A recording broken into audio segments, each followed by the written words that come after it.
Assalamualaikum warahmatullahi wabarakatuh. Kami dari kelompok 2 yang beranggotakan saya Lauca Atsila Prasetya dan juga Saya Leli Septia Hapsari, NIM 113. Dan saya Renata Amalia Putri NIM 074. Saya Husnul Khotimah dengan NIM 169.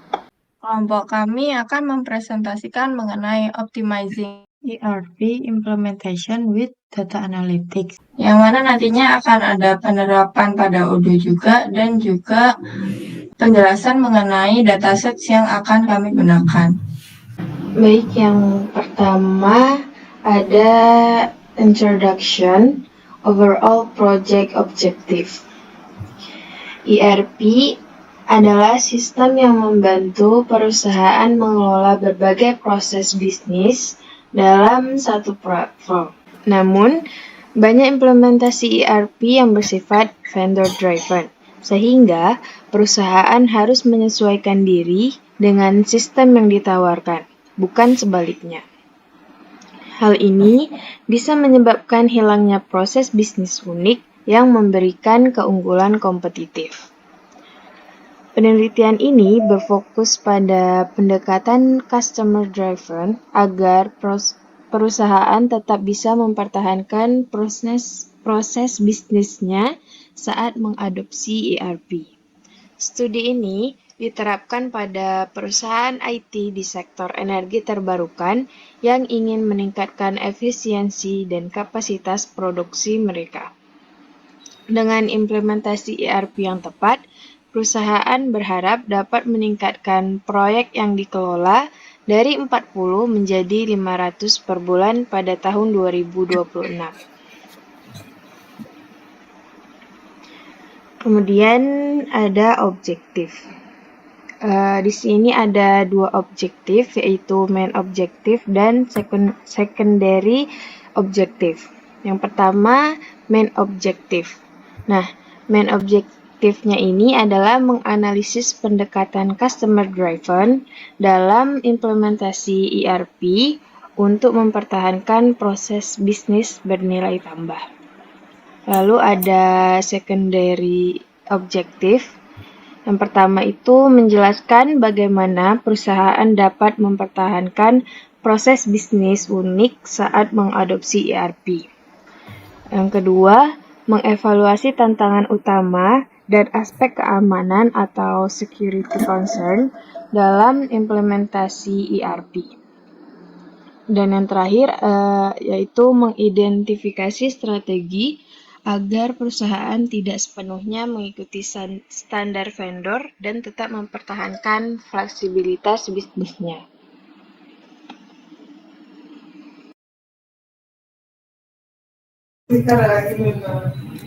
Oke, yang selanjutnya untuk metodologi, dan metodologi ini dari kami akan menjelaskan prosedur dan alat yang digunakan.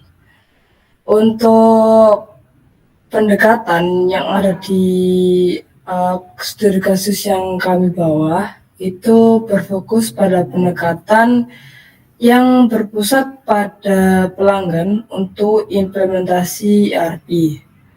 Berikut adalah poin-poin penting yang merangkum metodologi tersebut, yaitu yang pertama, pendekatan yang berpusat pada pelanggan. Yang kedua ada identifikasi aspek kritis. Dan yang ketiga ada pengembangan kerangka kerja. Keempat, validasi kerangka kerja. Yang kelima, perbaikan iteratif. Dan yang terakhir ada arah penelitian di masa depan.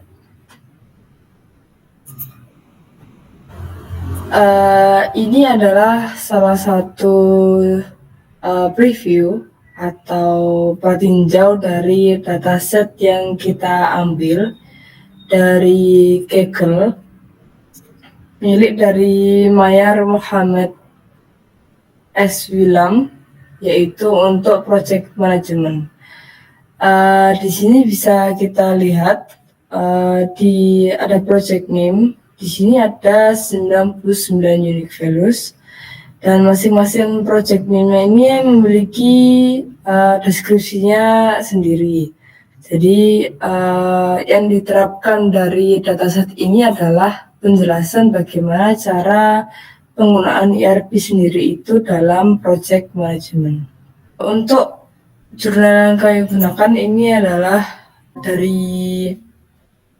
University of Groningen. Jadi untuk konsep sendiri dari jurnalnya adalah Conserving the Firm's Adding Value Business Process During an ERP Implementation. Jadi secara keseluruhan sebenarnya dari jurnal yang kami gunakan itu lebih merujuk ke penerapan implementasi dari ERP-nya.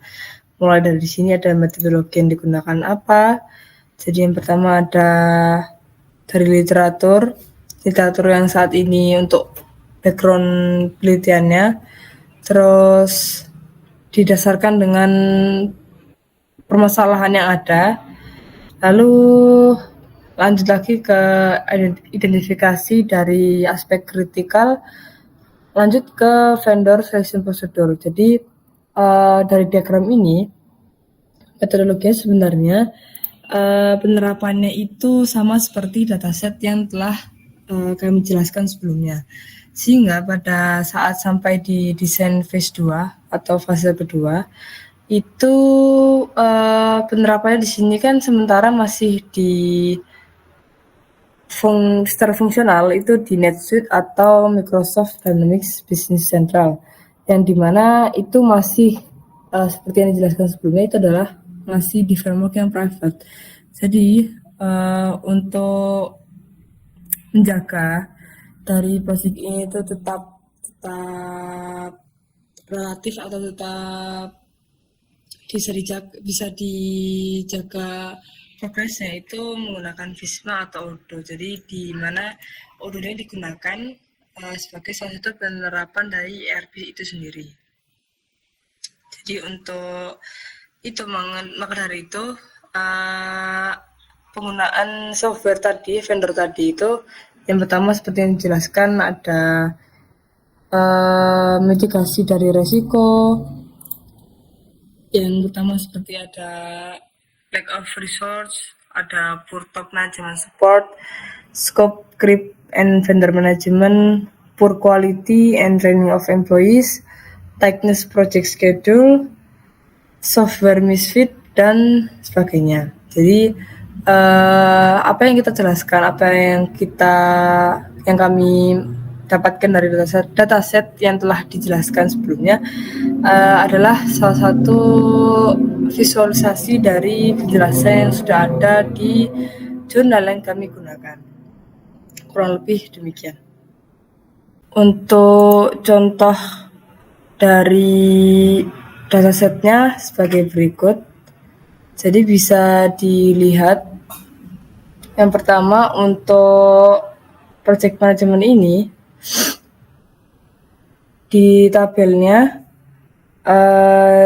di sini ada project name seperti yang sudah ada di pratinjau tadi. Lalu yang kedua ada project description-nya. Terus ada project type, jadi income generation. Lalu ada proses improvement segala macam itu sesuai dengan jenis project itu sendiri. Terus selanjutnya ada project manager. Di sini mencantumkan nama dari manajer project yang dikerjakan. Jadi misal di project name Rhinestone ini project manager yang mengontrol dari project ini adalah Will Cox. Terus selanjutnya ada region. Ini untuk posisi di mana project ini dilakukan. Department, ini ada lebih ke sebenarnya dia masuk ke project management project apa gitu. Jadi kalau di sini untuk project yang pertama itu ada admin dan BI. Lalu yang kedua ada e-commerce. Lalu yang ketiga ada warehouse dan seterusnya. Lalu selain departemen di dataset ini juga ada project cost. Jadi sekiranya project ini itu menghabiskan berapa banyak modal. Dan itu beragam di setiap projectnya. Jadi di sini dijelaskan masing-masingnya. Lalu yang selanjutnya itu ada project benefit. Jadi keuntungan yang didapatkan dari project ini itu ada berapa, dan selanjutnya itu ada complexity. Jadi seberapa kompleks project ini dilakukan. Jadi ada sebanyak 40% itu ada yang kompleksitas tinggi, terus kompleksitas rendah itu ada 30%, dan others atau 29% lainnya itu memiliki visa medium dan sebagainya.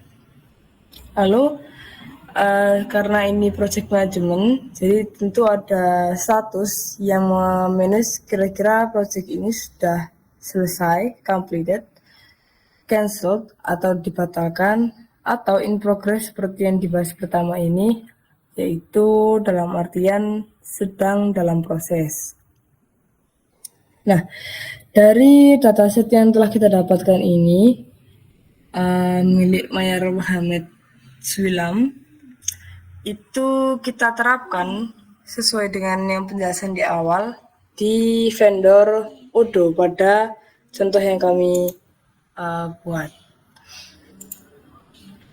Berikut adalah penerapan Odoo-nya, yaitu ERP implementation, customer centered.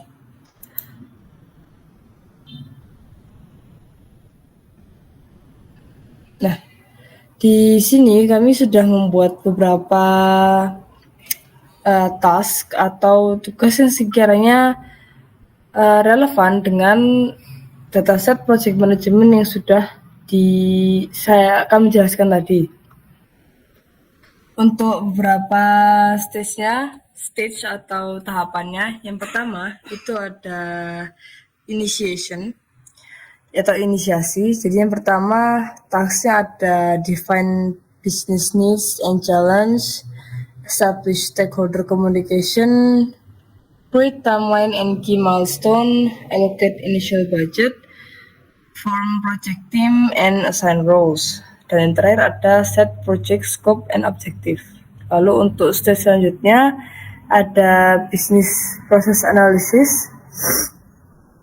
Nah, di sini ada task pertama yaitu define ERP customization requirement.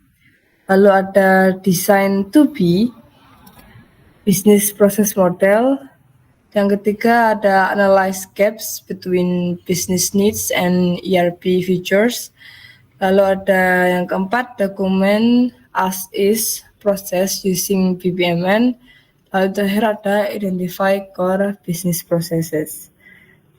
Yang ketiga ada vendor selection. Vendor selection ini adalah sebenarnya implementasi untuk ERP itu sendiri. Cuma di sini kita sudah menggunakan Odoo sebagai vendor untuk mengimplementasikan ERP yang dibutuhkan sebagai untuk project management.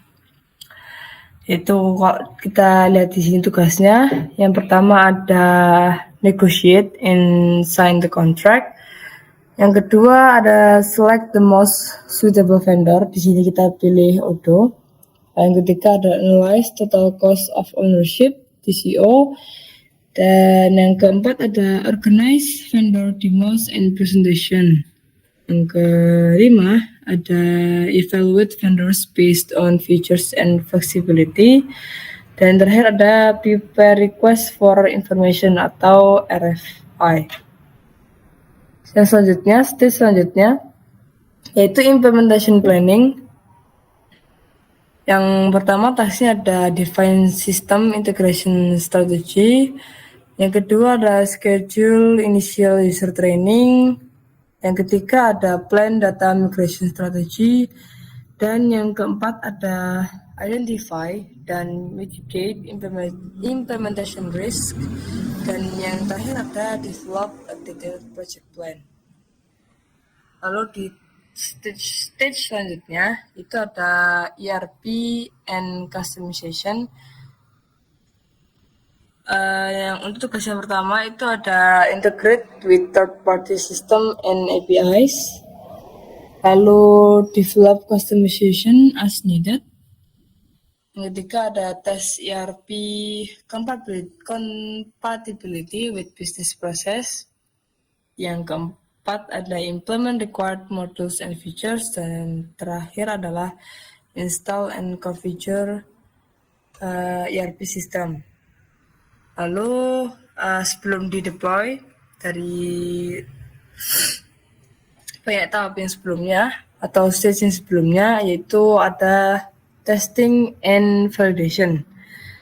Jadi di task yang pertama untuk tahap atau stage testing dan validation, yang pertama ada obtain final approval before go live atau deploy. Terus yang kedua ada validate system performance with user.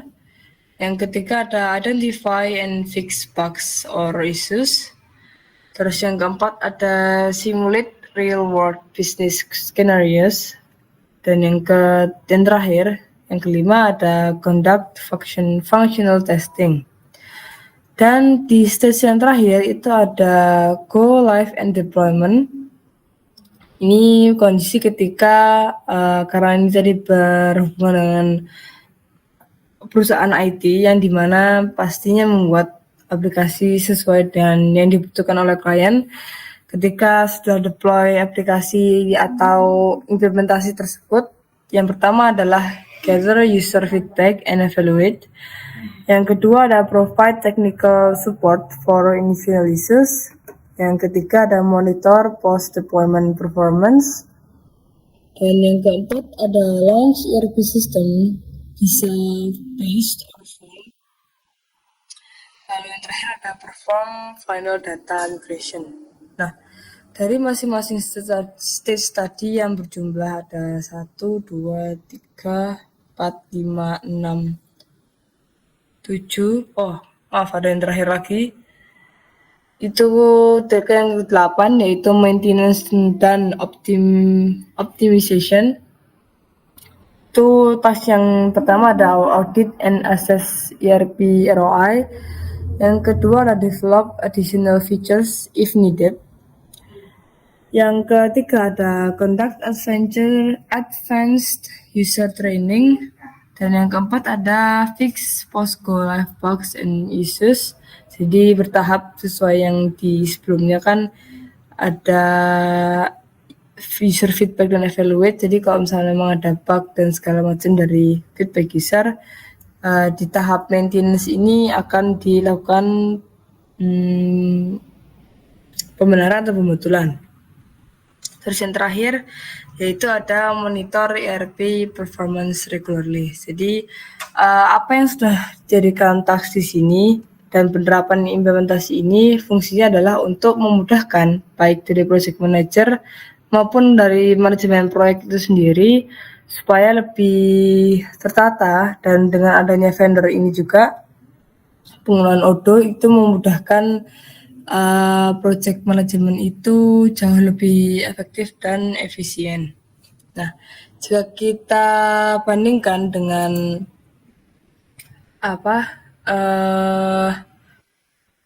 dataset yang telah kita gunakan tadi, di sini kita bisa melihat bahwa project manajemen yang ada di dataset ini itu hanyalah data. Jadi kita tidak bisa secara real time melihat bahwa apakah pekerjaan kita ini sejauh mana penyelesaiannya, apakah sudah mencapai 30% atau mungkin bahkan mendekati selesai seperti 80%.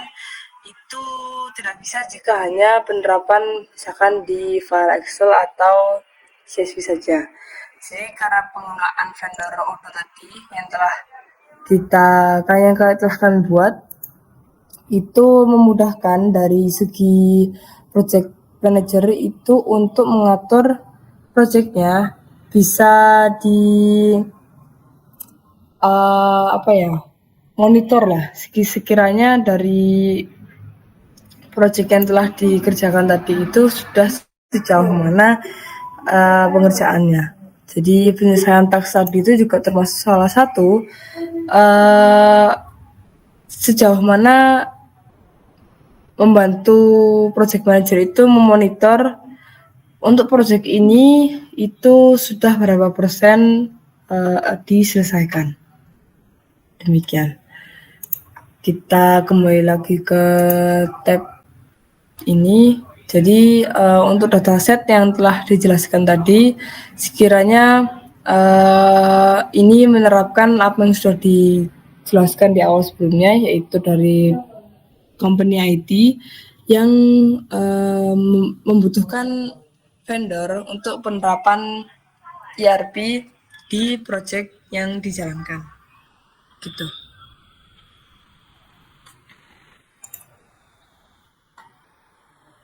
Untuk selanjutnya yaitu ada novelty atau unsur baru yang ada di penelitian ini.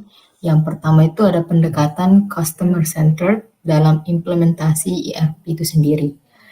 Penelitian ini tuh menekankan bahwa pelanggan harus memiliki kendali yang lebih besar dalam seleksi dan implementasi ERP. Berbeda dengan penelitian yang ada sebelumnya yang cenderung lebih ke vendor driven. Lalu yang kedua, ada framework seleksi vendor dan implementasi ERP yang berorientasi kepada pelanggan.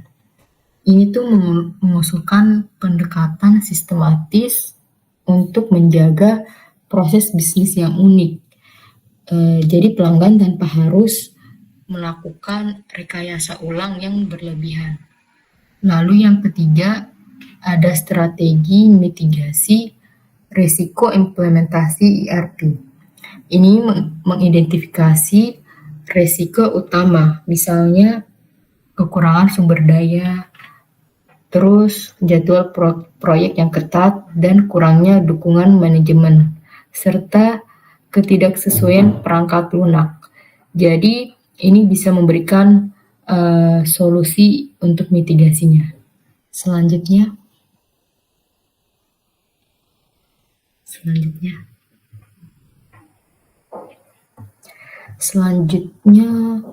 ada dari hasil penelitian. Dari artikel yang ada terdapat 4 hasil kesimpulan penelitian. Yang pertama, perusahaan tidak harus selalu merekayasa ulang proses bisnisnya agar sesuai dengan ERP, yaitu dengan perencanaan yang matang dan kustomisasi yang tepat, proses yang unik itu bisa dipertahankan. Lalu yang kedua, metode seleksi vendor berbasis skor itu dapat dengan sesuai kebutuhan bisnis. Lalu yang ketiga, ada penggunaan API dan solusi pihak ketiga yang dapat memungkinkan integrasi sistem ERP dengan proses bisnis unik tanpa kehilangan keunggulan kompetitifnya. Lalu di sini ada yang terakhir, yaitu validasi framework yang dilakukan dengan menerapkannya di perusahaan yang lain. Contohnya itu misalnya perusahaan A yang juga menghadapi tantangan yang sama dalam implementasi ERP. Untuk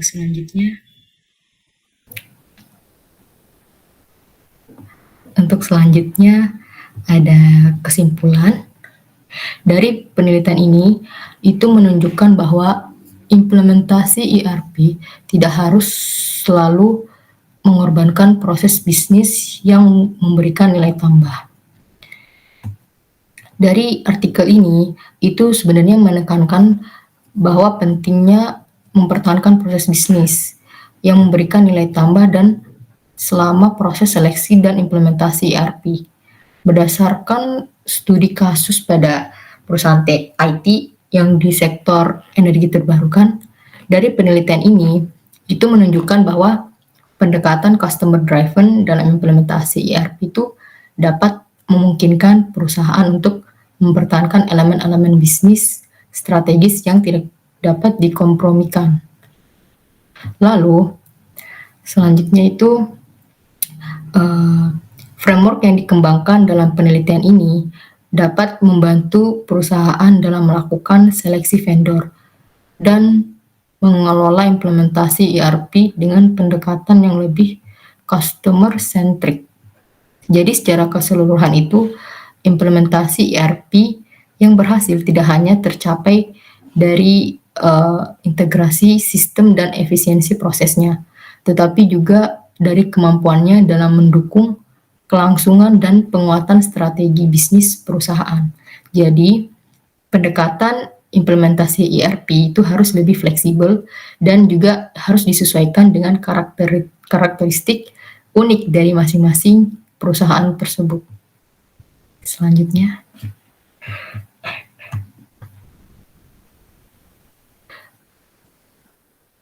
Untuk selanjutnya ada saran untuk proyek ini yang pertama ialah perusahaan harus lebih proaktif dalam proses seleksi ERP itu sendiri, sehingga dapat memastikan bahwa solusi yang dipilih dapat menyesuaikan atau dapat lebih sesuai dengan kebutuhan bisnis yang diadaptasi, bukan malah sebaliknya.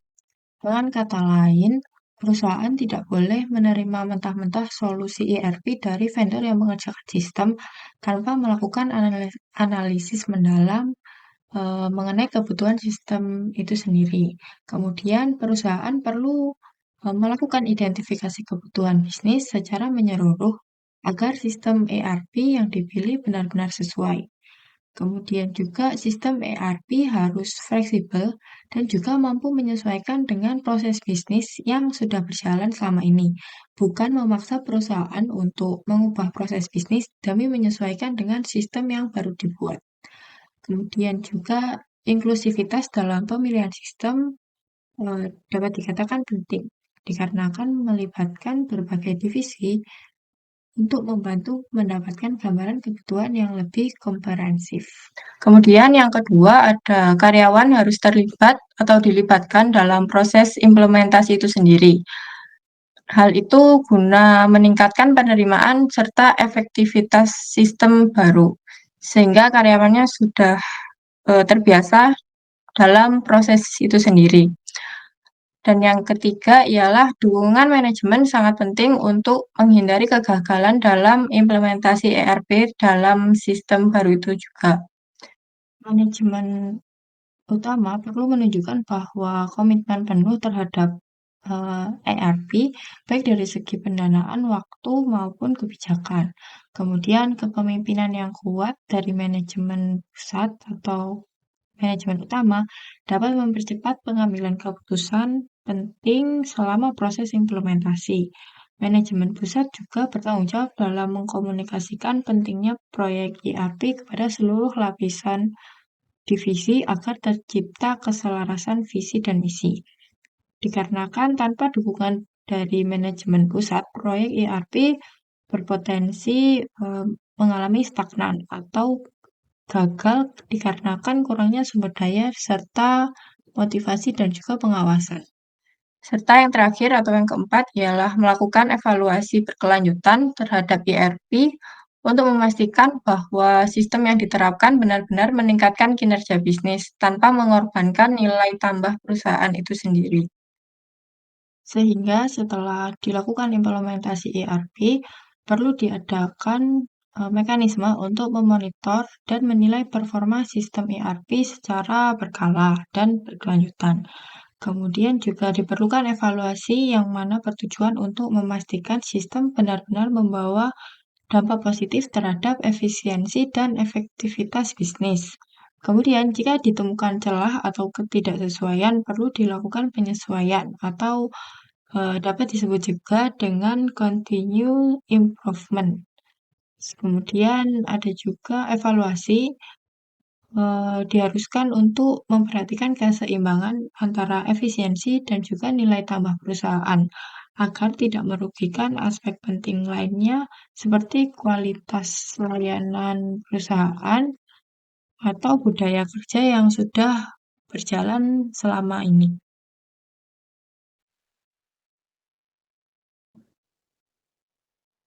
Baik, sekian presentasi dari kelompok 2 atau kelompok kami. Terima kasih atas perhatiannya. Wassalamualaikum warahmatullahi wabarakatuh.